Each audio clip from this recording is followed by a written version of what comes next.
The following is an encore presentation of Everything Everywhere Daily. Every year, people around the world celebrate Christmas on December 25th. In many countries, it's the biggest single holiday of the year. Why is it celebrated on December 25th? Is there any historical basis for this date? And if not, then why do we celebrate it on this date? Learn more about why we celebrate Christmas when we do on this episode of Everything Everywhere Daily.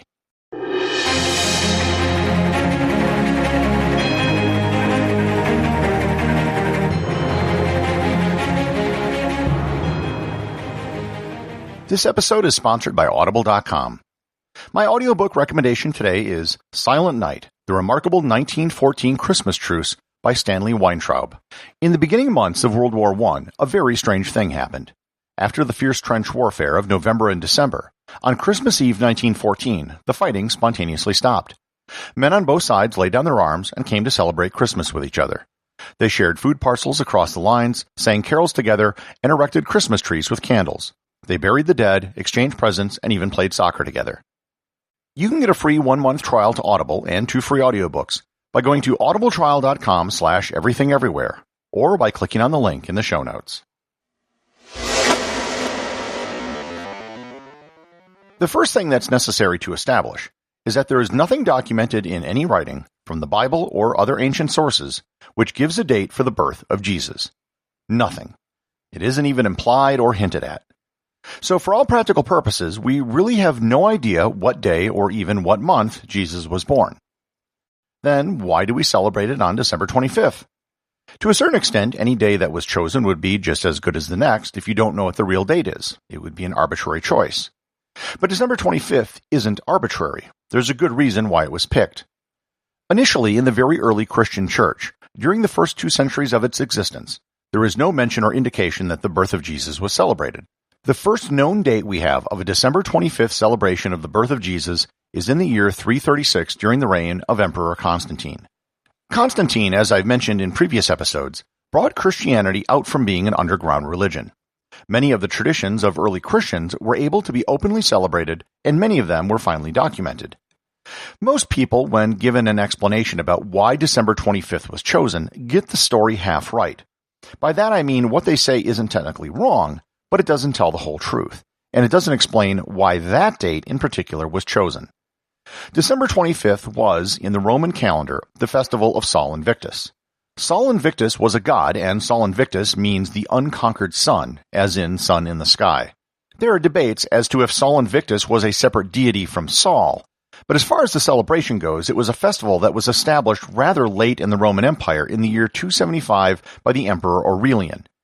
It was probably a foreign god that was brought alongside Roman gods.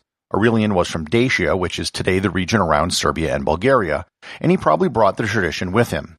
His mother may have been a sun priestess. It was celebrated on December 25th because that was the day on the Roman calendar which was celebrated as the winter solstice. Actually, and I addressed this in my episode on the Julian calendar, by the time Aurelian was emperor, the actual solstice wasn't on December 25th anymore. In 275, if you check it out on a calendar converter, the actual solstice was on December 21st. However, back during the founding of the Republic about 500 years earlier, the solstice did fall on the 25th, and the Romans stuck to their calendar dates even though the dates slowly shifted over time. And just as an aside, the Roman calendar got so screwed up by the time of Julius Caesar that their harvest festival was starting before they actually began planting. When Christianity began to spread, and when the empire officially endorsed Christianity, they would often baptize pagan customs and make them Christian. This way it was easier for people to join with the program, and they could still be Christian but celebrate all the festivals they did before. So yes, Christmas falls on the day of the Roman pagan festival of Sol Invictus, which was on December 25th, which at one time was the winter solstice. That is the part that most people get right. What they fail to explain is why they pick Sol Invictus. The Romans had tons of holidays and festivals. Like most cultures, they had spring celebrations, summer celebrations, harvest festivals, and of course one for the winter solstice. Why did they pick that when they could have picked any other Roman holiday? In fact, the Roman festival of Saturnalia took place just a week before Sol Invictus, and it was a far bigger deal. Why didn't they just take that holiday over? As it turns out, the object wasn't picking the winter solstice, so much as it was the result of seeking another date, and that date was March 25th. This is the date that many early Christians cared about. The early Christian historian Sextus Julius Africanus set the date of Jesus' conception to be March 25th. This was because there was a belief that prophets died on the same day they were conceived, and it was believed that Jesus died on March 25th. March 25th was also believed to be the day that the world was created, and back then it also happened to fall on the spring equinox.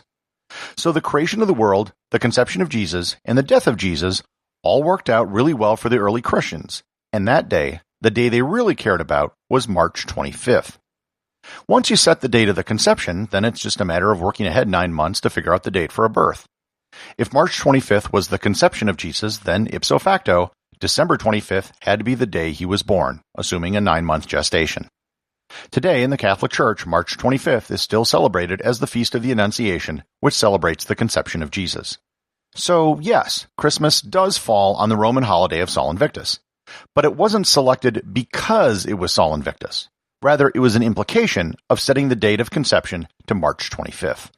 As the Julian calendar slowly drifted and was eventually replaced by the Gregorian calendar, the date of December 25th stuck even though it wasn't quite the solstice anymore. Of the educated guesses which have been made by biblical scholars, most of them probably think that the most likely time for Jesus' birth would have been in the spring or the fall. If there was a Roman census, it probably wouldn't have been done in the winter, and there probably wouldn't have been that many shepherds out at that time of year. The December 25th celebration wasn't and isn't something that is universally celebrated by Christians. When Puritans came to America, they actually banned the celebration of Christmas in Massachusetts. Today, there are still some denominations that do not celebrate Christmas, such as Quakers and Jehovah's Witnesses. Some places, more as a matter of culture than religion, put more emphasis on the Epiphany, which is January 6th, the day which Jesus was first met by Gentiles.